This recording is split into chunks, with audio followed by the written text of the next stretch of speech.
Bienvenidos a UD Arroba, un programa de la Universidad de Antioquia. En esta ocasión comenzamos el capítulo 5, que contiene dos módulos. El 17 sobre corriente eléctrica, el 18 sobre circuitos de corriente continua. El módulo 17 quiere explorar la noción básica de corriente eléctrica. En módulos anteriores hemos visto que siempre que hay un campo eléctrico en el espacio, ese campo eléctrico equivalente a una diferencia de potencial entre distintos puntos del espacio da como resultado que si hay cargas en el espacio, estas cargas comienzan a moverse bajo la acción del campo eléctrico y podemos asegurar entonces que cuando hay un campo eléctrico presente en el espacio y hay cargas en él, estas cargas dan lugar por su movimiento a lo que vamos a llamar corrientes eléctricas, que pueden ser corrientes como las que usualmente se dan en el interior de un tubo de televisión o las corrientes que aparecen en los casos que van a ser de nuestro interés en este módulo, que son las corrientes eléctricas que viajan a lo largo de alambres metálicos. Los alambres metálicos son alambres conductores y esto significa que en los materiales metálicos, puesto que existen cargas libres, esas cargas pueden viajar con cierta facilidad a lo largo de los alambres si se hace utilización de una diferencia de potencial entre extremos del alambre.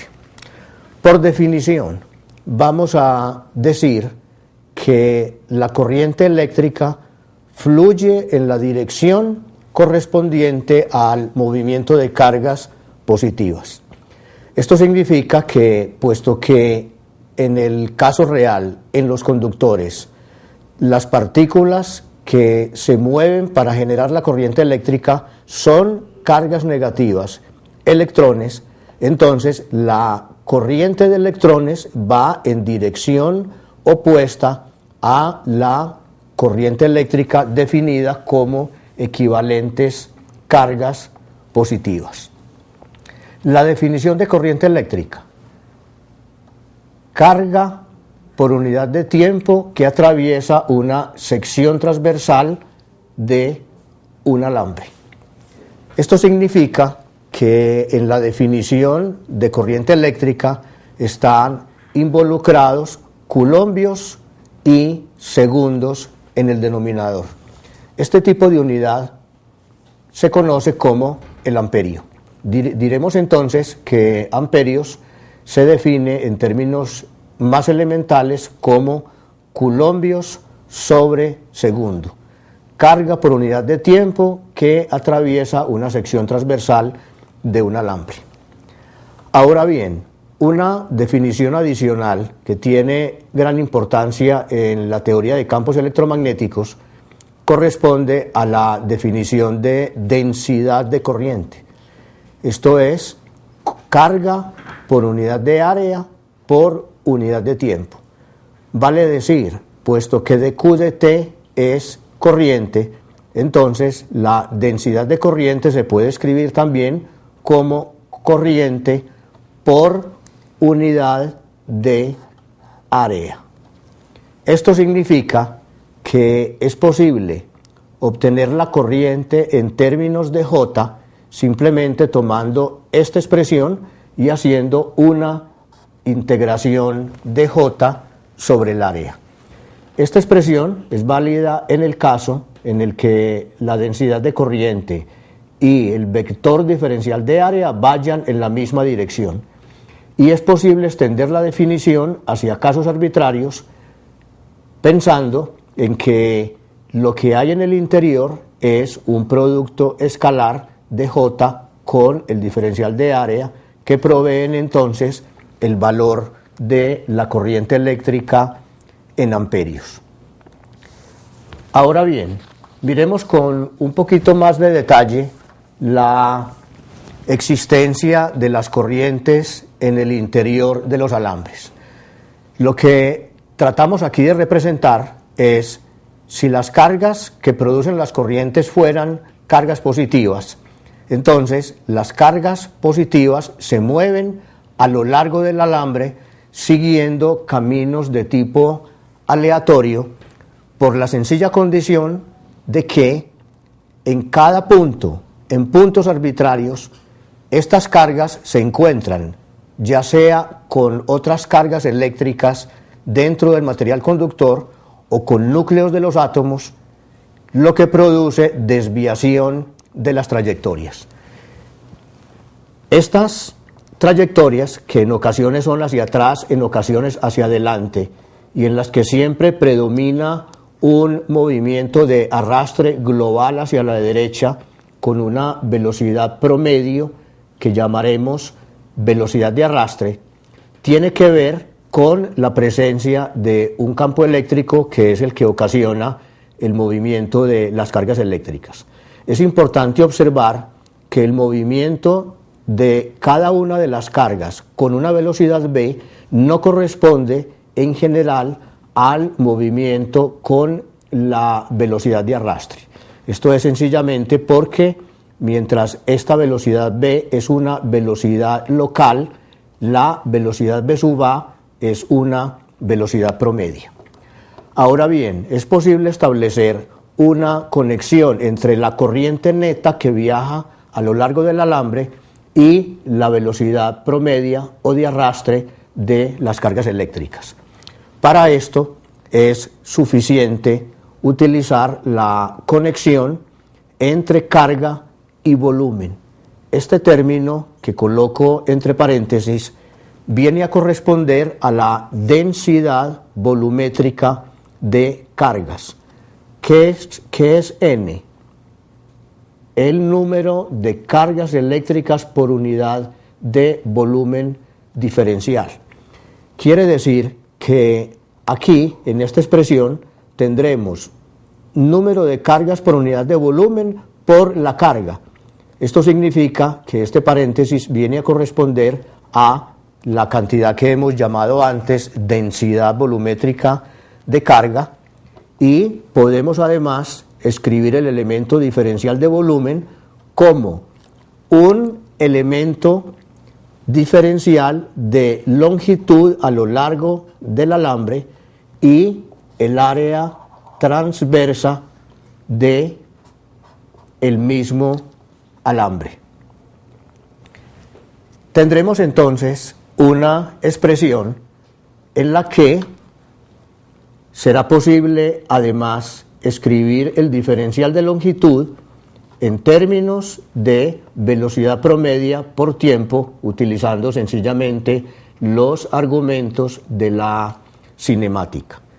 ¿Esto qué significa?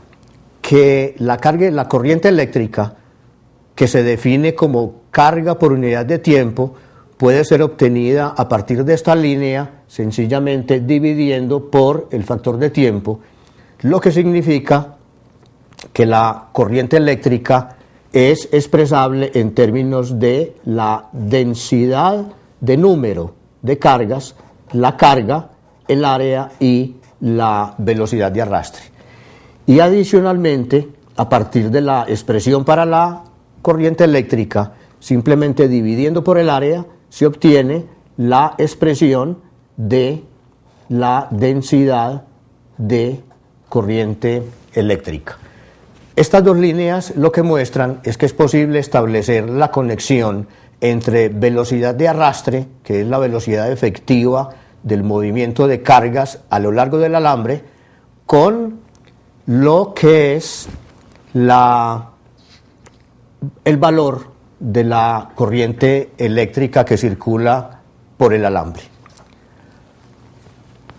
Ahora bien, hemos dicho, cuando hay un campo eléctrico en el interior de un conductor, vale decir, cuando entre dos puntos de un conductor se establece una diferencia de potencial, aparece una corriente eléctrica. Este término V va a significar la diferencia de potencial entre dos puntos cualquiera de un conductor, e I es el valor de la corriente que aparece en el correspondiente alambre debido a la presencia de las fuerzas eléctricas. Hay una gran cantidad de materiales que satisfacen una ley experimental en la que la correlación entre la diferencia de potencial aplicada y la corriente que surge en el alambre es una conexión lineal. Este tipo de materiales, que se conocen como materiales óhmicos, satisfacen esta expresión, que es la que se conoce como la ley de Ohm. En esta expresión, R, que en principio es sencillamente la pendiente de esta recta, corresponde físicamente a lo que se conoce como resistencia eléctrica y que representa la disipación de energía eléctrica en el alambre en su interior debido a la presencia de las colisiones que estudiamos en la proyección anterior. La resistencia eléctrica se mide en términos de lo que se llama ohmios. Ohmios, como se puede ver de la ley de Ohm, se puede escribir como diferencia de potencial sobre corriente, lo que quiere decir que en unidades elementales la resistencia se describe como voltios sobre amperios. Exactamente, este cociente de voltios y amperios es lo que se conoce como ohmio y que se representa con la letra griega omega mayúscula. Ahora bien, muchos experimentos, en particular realizados en la misma época de Ohm, muestran que si el alambre es un alambre normal con una sección transversal uniforme a lo largo de su longitud y se trata de un alambre de longitud L, entonces la resistencia eléctrica es directamente proporcional a la longitud del alambre, inversamente proporcional al área transversal, y aparece adicionalmente un factor de proporcionalidad que es una constante a la que se conoce como la resistividad. En esta misma línea hemos escrito, en vez de ρ, 1 sobre sigma. Mientras este ρ se conoce como la resistividad, este sigma es conocido como la conductividad del material. Observen que hay tres conceptos que aparecen estrechamente relacionados. El primero, la resistencia eléctrica, que habla sobre cuánta energía se va a disipar en el interior de un alambre conductor debido a las colisiones internas, y que es un factor que depende crucialmente de la geometría del alambre. No es lo mismo el valor de la resistencia para un alambre rectilíneo de sección transversal constante que para un alambre, digamos, de tipo cónico o de tipo espiral.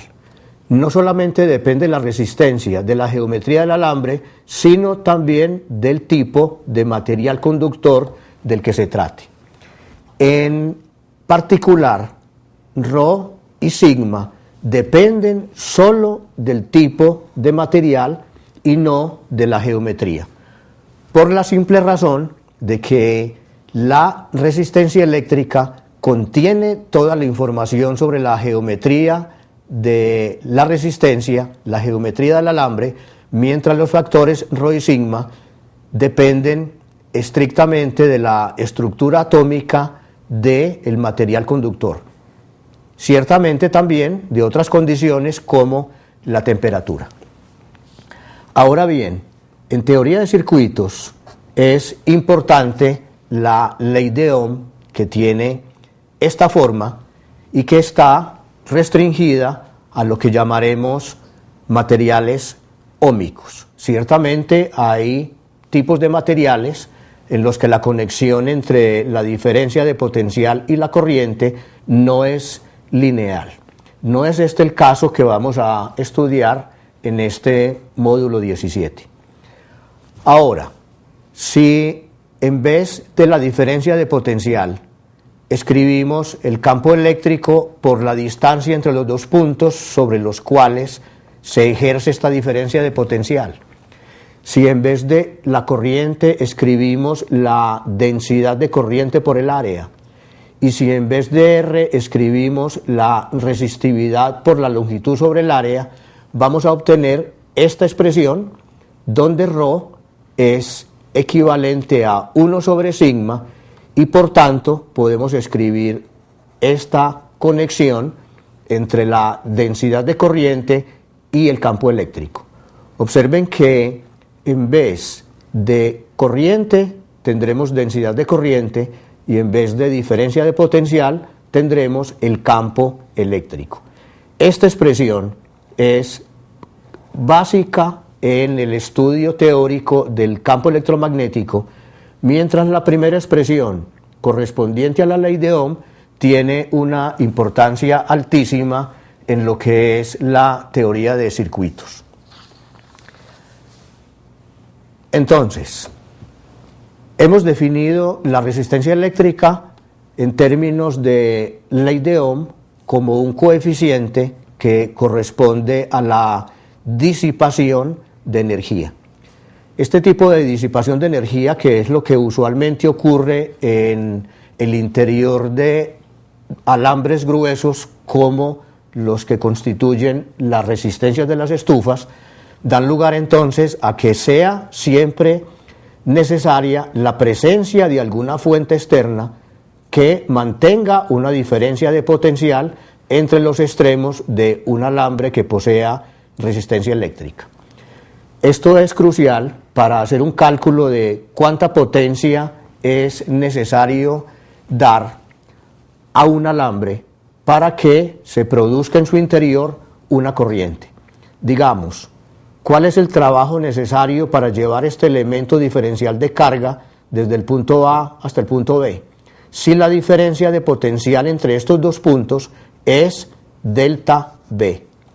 Los principios de la electrostática aseguran que el trabajo necesario para mover ese elemento de cargas está dado por la diferencia de potencial y por el elemento diferencial de carga eléctrica. Dividiendo esta expresión sobre el tiempo y teniendo en cuenta que este cociente es el que, de acuerdo a la mecánica, define la potencia, y teniendo en cuenta que este cociente delta Q sobre delta T es la corriente eléctrica, nos da ocasión entonces de concluir que para mantener una corriente eléctrica a lo largo de un alambre es necesario proveer una potencia que es proporcional al producto de la diferencia de potencial y la corriente eléctrica. Esta expresión que tenemos en el cuadro rojo es completamente general y es válida para cualquier tipo de alambre conductor, sea o no un alambre óhmico o no lo sea. En el último renglón hemos escrito la ley de Ohm, de manera que si pretendemos utilizar esta expresión, deberemos decir que vamos a obtener una expresión para la potencia disipada para materiales óhmicos. En la primera de las ecuaciones lo que hemos hecho es tomar V por I y eliminar V de la ley de Ohm para obtener entonces I2 sobre R, mientras en la segunda expresión lo que hemos hecho es tomar la expresión para potencia y eliminar I usando la ley de Ohm. De manera que cualquiera de estas dos expresiones es válida para materiales óhmicos, mientras la primera es válida en general, independientemente de cuál tipo de material conductor se trate. En la teoría de circuitos eléctricos, las resistencias se dibujan utilizando este símbolo y es siempre pertinente tener en cuenta que una resistencia es un disipador de energía, lo que es típico en las estufas y que en general corresponden a efectos de calentamiento que se conocen como efecto Joule. Ahora bien, la teoría de circuitos eléctricos necesita el apoyo de una serie de expresiones que permitan hacer el cálculo de cuál es la resistencia equivalente a un sistema de resistencias puestas en serie. Cada una de las resistencias satisface la ley de Ohm, cada una de ellas. Y, en principio, la diferencia de potencial entre la primera y la última va a corresponder a la suma de las diferencias de potencial debido a cada una. Esto significa, la diferencia de potencial entre los extremos es V sub 1, que es I por R sub 1, V sub 2, que es IR2, y V sub 3, que es IR3. Hemos de observar que I e I han sido escritas como la misma cantidad, y esto tiene que ver con que la misma corriente fluye a lo largo del alambre, puesto que la corriente eléctrica no tiene en estos circuitos en serie ramificaciones. Vale decir, puesto que la corriente eléctrica se conserva, es la misma la que pasa a través de R1 que a través de R2 y de R3. En consecuencia, factorizando I, obtenemos una expresión donde el paréntesis viene a corresponder a lo que vamos a conocer como la resistencia equivalente.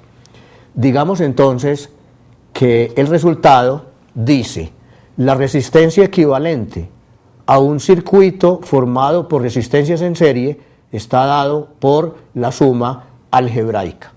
Es siempre conveniente tener en cuenta que la resistencia eléctrica es un número siempre positivo. Ahora bien, otro tipo de arreglo de resistencias es el que se conoce como resistencias en paralelo.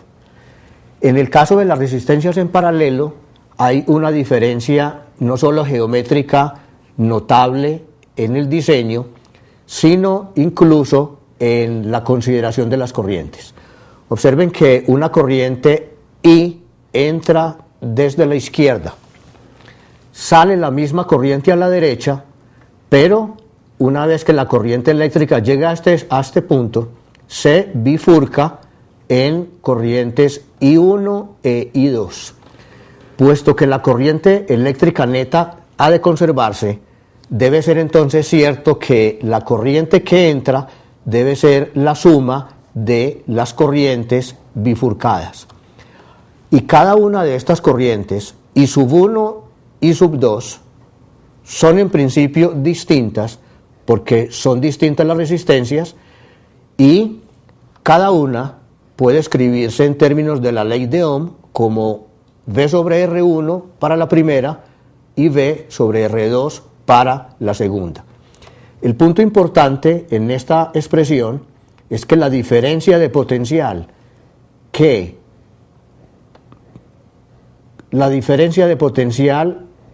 correspondiente a la primera resistencia es la misma diferencia de potencial correspondiente a la segunda. Esto significa que las dos resistencias están en principio conectadas a los mismos puntos extremos. En consecuencia, si factorizamos la diferencia de potencial, tendremos entonces una suma de recíprocos de resistencias que viene a corresponder, según la ley de Ohm, a una resistencia equivalente recíproca. Esta V cancelada con esta V nos da entonces la expresión para la resistencia equivalente para un sistema que es arreglo de resistencias en paralelo. Un ejemplo simple en el que vamos a introducir simultáneamente resistencias en serie y resistencias en paralelo es el que mostramos en esta plantilla. Una resistencia de 2 ohmios, una resistencia de 3 ohmios puestas en serie. Según las ecuaciones que hemos visto en las páginas anteriores, estas dos resistencias equivalen a una sola de 5. Y una resistencia de 1/2 ohmio, de 1/3 de ohmio, corresponde a una sola resistencia de 1/5 de ohmio. Y estas dos resistencias remanentes de 5 y 1/5 en serie dan lugar a una resistencia equivalente, que es la suma directa de 5 más 1/5, que da 26 quintos. Con esto terminamos lo correspondiente a la enunciación de los temas del módulo 17. Después de terminar esta lectura, el estudiante deberá estar en capacidad de responder a las siguientes preguntas.